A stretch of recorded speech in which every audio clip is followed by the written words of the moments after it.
Hi welcome to S V Y Karnataka updates ಚಾನಲ್ಗೆ ಸ್ವಾಗತ ಸುಸ್ವಾಗತ. ಇವತ್ತಿನ ಈ ವಿಡಿಯೋದಲ್ಲೇ ಈ ವರ್ಷ 2024ರಲ್ಲೇ SSLC ಪಾಸ್ ಆದ ವಿದ್ಯಾರ್ಥಿಗಳಿಗೆ ಲ್ಯಾಪ್ಟಾಪ್ ಅಥವಾ ಕಂಪ್ಯೂಟರ್ ಅನ್ನು ನೀಡಲಾಗುತ್ತೆ ಅಂತ ಒಂದು ಇನ್ಫಾರ್ಮೇಷನ್ ಆದರೆ ಬಂದಿದೆ. ಇದು 100% ಫಿಕ್ಸ್ ಕನ್ಫರ್ಮ್ ಅಪ್ಡೇಟ್ ಅನ್ನಮಾತು. ಓಕೆ, ಇನ್ನು ಯಾವ ದಾಖಲಾತಿಗಳು ಬೇಕಾಗುತ್ತೆ ಮತ್ತು ಯಾವ ವೆಬ್ಸೈಟ್ನಲ್ಲಿ ಆ ಲಿಂಕನ್ನು ಕ್ಲಿಕ್ ಮಾಡಿ ನೀವು ಅಪ್ಲಿಕೇಶನ್ ಹಾಕಬೇಕಾಗುತ್ತೆ ಲ್ಯಾಪ್ಟಾಪ್ ಅಥವಾ ಕಂಪ್ಯೂಟರನ್ನು ಪಡೆದುಕೊಳ್ಬೇಕಂದ್ರೆ ಅನ್ನೋದನ್ನು ತಿಳಿಸ್ಕೊಡ್ತೀನಿ. ಈ ವಿಡಿಯೋವನ್ನು ಎಲ್ಲೂ ಸ್ಕಿಪ್ ಮಾಡದ ಕೊನೆಯವರೆಗೂ ನೋಡಿ. ಇನ್ನೊಂದು, ನೀವು ಯಾರಾದರೂ ಫೇಲ್ ಆಗಿ ಸೆಕೆಂಡ್ ಎಕ್ಸಾಮ್ ಅಥವಾ ಥರ್ಡ್ ಎಕ್ಸಾಮ್ ಬರೆದರೂ ಪರವಾಗಿಲ್ಲ, SSLCಯಲ್ಲಿ ಪಾಸ್ ಆದರೆ ವಿದ್ಯಾರ್ಥಿಗಳು 100% ಸಿಗುತ್ತೆ. ಕೊನೆಯವರೆಗೂ ನೋಡಿ ಈ ವಿಡಿಯೋ. ಓಕೆ, ಈ ವಿಡಿಯೋವನ್ನು ಲಾಸ್ಟ್ ಎಂಡ್ವರೆಗೆ ನೋಡಿ, ತುಂಬ ಹೆಲ್ಪ್ ಆಗುತ್ತೆ. ಓಕೆ, ಸ್ಕಿಪ್ ಮಾಡಬೇಡಿ. ಇನ್ನೊಂದು ಚಿಕ್ಕ ರಿಕ್ವೆಸ್ಟ್ ಸ್ಟೂಡೆಂಟ್ಸ್, ನಮ್ಮ ಚಾನಲನ್ನು ಇನ್ನೂ ಯಾರು ಸಬ್ಸ್ಕ್ರೈಬ್ ಆಗಿಲ್ಲೋ ಬೇಗನೆ ಸಬ್ಸ್ಕ್ರೈಬ್ ಹಾಗೆ ಬೆಲ್ಲೈಕನ್ನು ಕ್ಲಿಕ್ ಮಾಡಿ ಆಲ್ನ ಪ್ರೆಸ್ ಮಾಡಿ. ಓಕೆ, ಇನ್ನು ಈ ವಿಡಿಯೋಗೆ ಒಂದು ಲೈಕ್ ಕೊಡೋದಂತೂ ಮರೆಯಬೇಡಿ. Okay, SSLC exam 1 and 2 and 3 ಯಾವುದೇ ಪರೀಕ್ಷೆ ಬರೆಯಲಿ, ಈ ಕಂಪ್ಯೂಟರ್ ಮತ್ತು ಲ್ಯಾಪ್ಟಾಪ್ ಅನ್ನು ಪಡೆದುಕೊಳ್ಬೇಕಂದ್ರೆ ಯಾವ ದಾಖಲಾತಿಗಳು ಬೇಕಾಗುತ್ತವೆ ಮತ್ತು ಯಾವ ವೆಬ್ಸೈಟಲ್ಲಿ ನಾವು ಆ ಲಿಂಕನ್ನು ಕ್ಲಿಕ್ ಮಾಡಿ ಅಪ್ಲಿಕೇಶನ್ ಹಾಕಬೇಕಾಗುತ್ತೆ, ಅರ್ಜಿ ಹೇಗೆ ನೋಡ್ಕೊಳ್ಳೋದು ಅನ್ನುವುದನ್ನು ತಿಳಿಸ್ಕೊಡ್ತೀನಿ. ಕೊನೆಯವರೆಗೂ ಸಂಪೂರ್ಣವಾಗಿ ಲಾಸ್ಟ್ವರೆಗೆ ನೋಡಿ. ಓಕೆ, ನೀವು ಮೊದಲನೇದಾಗಿ ನಿಮ್ಮ ಮೊಬೈಲಲ್ಲಿ ಇರುವಂತಹ ಕ್ರೋಮ್ ಬ್ರೌಸರ್ ಆ್ಯಪನ್ನು ಓಪನ್ ಮಾಡ್ತೀರಾ. ಸರ್ಚಲ್ಲಿ ಏನು ಮಾಡ್ತೀರಾ ಅಂದರೆ KSAAB.karnataka.gov.in ಅಂತ ಟೈಪ್ ಮಾಡ್ತೀರಾ. ನೆಕ್ಸ್ಟ್ ಕ್ಲಿಕ್ ಮಾಡ್ತೀರಾ. ಓಕೆ, ನೆಕ್ಸ್ಟ್ ಹೀಗೆ ಬರುತ್ತೆ ವೆಬ್ಸೈಟ್, ಹೌದಾ. ಇನ್ನು ಕೆಳಗಡೆ ಹೀಗೆ ಸ್ಕ್ರೋಲ್ ಮಾಡ್ತಾ ಹೋದರೆ ಅಲ್ಲಿ ಮತ್ತು ಏನಿರುತ್ತೆ ಅಂದರೆ ಅಲ್ಲಿ ಕೆಳಗಡೆ ರೆಡ್ ಕಲರಲ್ಲಿ ಇಷ್ಟು ಓದಿ ಅಂತ ಇರುತ್ತೆ, ಅದನ್ನು ಕ್ಲಿಕ್ ಮಾಡಬೇಕು. ನೆಕ್ಸ್ಟ್ ಇತ್ತೀಚಿನ ಸುದ್ದಿಗಳು ಅಂತ ಬರುತ್ತೆ ಸ್ಟೂಡೆಂಟ್ಸ್, ಹೌದಾ. ಇನ್ನು ನೆಕ್ಸ್ಟು ಹ್ಯಾಂಡ್ ಫಿಂಗರ್ ಅಲ್ಲಿ ಸಿಂಗಲ್ ಫಿಂಗರ್ ಅಲ್ಲಿ ಕೆಳಗಡೆ ಪೂರ್ತಿ ಕೆಳಗಡೆ ಬರುತ್ತೆ. 1 ಮಿನಿಟ್. ಓಕೆ,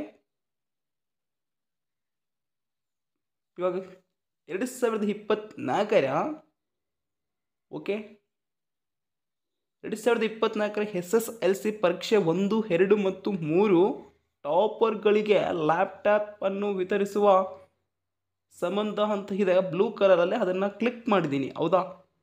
ಈಗ ಒಂದು PDF ಡೌನ್ಲೋಡ್ ಆಗುತ್ತೆ. PDF ಡೌನ್ಲೋಡ್ ಆದ ನಂತರ ಅದನ್ನು ಟಚ್ ಮಾಡಿದರೆ ಈಗ ಗೌರ್ಮೆಂಟ್ ಆಫ್ ಕರ್ನಾಟಕ ಅಂತ ಬರುತ್ತೆ. Tender notification for the supply of laptop computers to toppers of March April 2024 to August ಅಂತ ಇದೆ. ಅಂದರೆ SSLC 1, 2, 3 ಎಕ್ಸಾಮ್ಸ್ ಬರೆದವರಿಗೆ ಅಂತ ಅರ್ಥ. ಇನ್ನು ಇಲ್ಲಿ ಅತಿ ಮುಖ್ಯವಾದ ಮಾಹಿತಿಗಳು ತಿಳಿದುಕೋಬೇಕು. Government of Karnataka school examination and assistant board 6th class Malleshwaram Bengaluru 560003 ಅಂತಿದೆ. ಫೋನ್ ನಂಬರ್ ಕೊಟ್ಟಿದ್ದಾರೆ, ಏನಾದರೂ ಹೆಲ್ಪ್ ಬೇಕಂದರೆ ಮಾಡ್ಕೋಬೋದು. ಫ್ಯಾಕ್ಸ್ ನಂಬರ್ಗಳು ಇದೆ. ಇನ್ನು ವೆಬ್ಸೈಟ್ https sslc.karnataka.gov.in ಅಂತಿದೆ. ಇನ್ನು number KSAB DPIE B6 LPST 2024 BSEC ಅಂತ ಇದೆ, ಹೌದಾ. ಇನ್ನು ಡೇಟ್ 22/7/2024 ಓಪನ್ ಆಗಿದೆ ಈ ಅಪ್ಲಿಕೇಶನ್ ಹಾಕೋಕೆ. ಓಕೆ, ಇನ್ನು ಟೆಂಡರ್ ಶೆಡ್ಯೂಲ್ ಅಂತ ಇದೆ. ಈ tender notification for the supply of laptop computer to toppers of March April 2024 SSLC exam. ಯಾರಾದರೂ ಟಾಪರ್ಸ್ 80%ಗಿಂತ ಹೆಚ್ಚು ಅಂಕ ಪಡೆದಿದ್ದಲ್ಲಿ ಅವರು ಅಪ್ಲಿಕೇಶನ್ ಹಾಕಿ ಈ ಲ್ಯಾಪ್ಟಾಪ್ ಮತ್ತು ಕಂಪ್ಯೂಟರ್ ಅನ್ನು ಪಡೆದುಕೊಳ್ಳಬಹುದು. ಲಾಸ್ಟ್ ಡೇಟ್ 21/8/2024 at 5 PM ಆಗಿರುತ್ತೆ ಸಂಜೆ, ಹೌದಾ.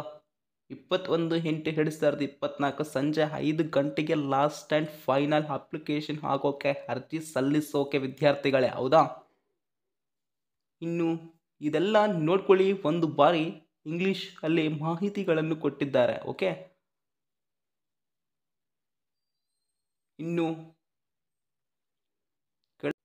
ಇನ್ನು ಇದೆ ಸ್ಟೂಡೆಂಟ್ಸ್, ಎಲ್ಲೂ ಸ್ಕಿಪ್ ಮಾಡದೆ ಕೊನೆಯವರೆಗೂ ನೋಡಿ. ಓಕೆ, ಒಂದು ಬಾರಿ ಈ ಲಿಸ್ಟನ್ನು ಎಲ್ಲ ಓದ್ಕೊಳ್ಳಿ.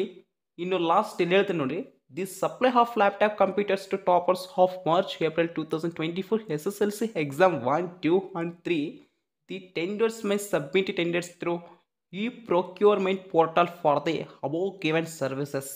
ಇನ್ನು ನೀವು ಇಲ್ಲಿ ಕಾಣ್ತಾ ಇದೆ ಅಲ್ವಾ, ಕೆಳಗಡೆ ಲಿಂಕ್ ಕಾಣ್ತಾ ಇದೆಯಾ, www.eproc.karnataka.gov.in ಅನ್ನುವಂತಹ ವೆಬ್ಸೈಟ್ಗೆ ಹೋಗಿ ನೀವು ಅಪ್ಲಿಕೇಶನ್ ಅಂದರೆ ಅರ್ಜಿಯನ್ನು ಹಾಕಬೇಕಾಗುತ್ತದೆ. 80% ರ್ಯಾಂಕ್ ಬಂದಿದ್ದವರು. ಓಕೆ, ಟಾಪರ್ಸ್, ಈ ವರ್ಷ ಟಾಪರ್ಸ್ ಯಾರಿದ್ದೀರೋ ಅವರು.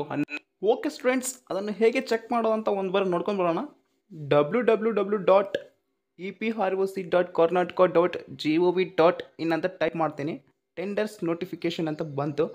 ಓಕೆ, ಕ್ಲಿಕ್ ಮಾಡಿದೆ. ನೆಕ್ಸ್ಟ್ ಏನು ಮಾಡ್ತೀನಿ ಅಂದರೆ, ಹೀಗೆ ಕೆಳಗಡೆ ಸ್ಕ್ರೋಲ್ ಮಾಡ್ತಾ ಹೋಗ್ತೀನಿ.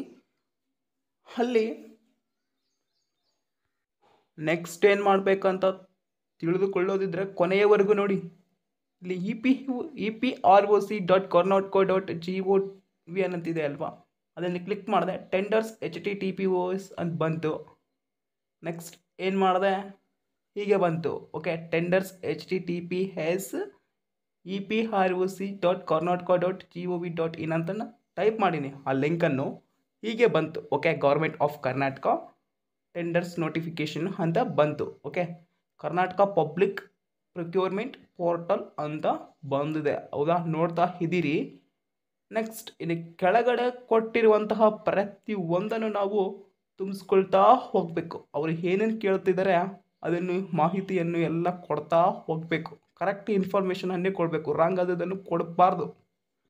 ನೆಕ್ಸ್ಟ್ ಎಂಡಲ್ಲಿ ಲಾಗಿನ್ ಆಗಬೇಕು ಆಗಿರುತ್ತೆ ವಿದ್ಯಾರ್ಥಿಗಳೇ. Okay, tender number, tender title name, tender description, scope, ECV range, status, tender published from date, tender submission from date, category, sub category, district, department location, tender published to date, tender submission to date. ಇವೆಲ್ಲವನ್ನು ಕೊಟ್ಟ ನಂತರ regular ಟೆಂಡರ್ಸಾ, ಪ್ರಿಕ್ವಾಲಿಫಿಕೇಷನ್ ಟೆಂಡರ್ಸಾ, reserved ಟೆಂಡರ್ಸಾ ಅನ್ನೋದನ್ನು click ಮಾಡಿ ಅಲ್ಲಿ login ಅಂತ ಇರುತ್ತೆ, ಅದನ್ನು click ಮಾಡಬೇಕು. ಓಕೆ, ಹಿಂದೆ ಹೇಳಿದೆ ಅಲ್ವಾ, ನೋಟಿಫಿಕೇಷನ್ ಟೆಂಡರ್ಸ್ ತೋರಿಸಿದೆ ಅಲ್ವಾ, ಅದೇ ಯಾವ ಟೆಂಡರ್ಸ್ಗೆ ಸಂಬಂಧಪಟ್ಟಿರೋ ನಾನು ಮಧ್ಯದಲ್ಲಿ ಹೇಳಿನಿ, ಅಲ್ಲಿ ಗಮನ ಬಿಟ್ಟು ನೋಡ್ಕೊಳ್ಳಿ.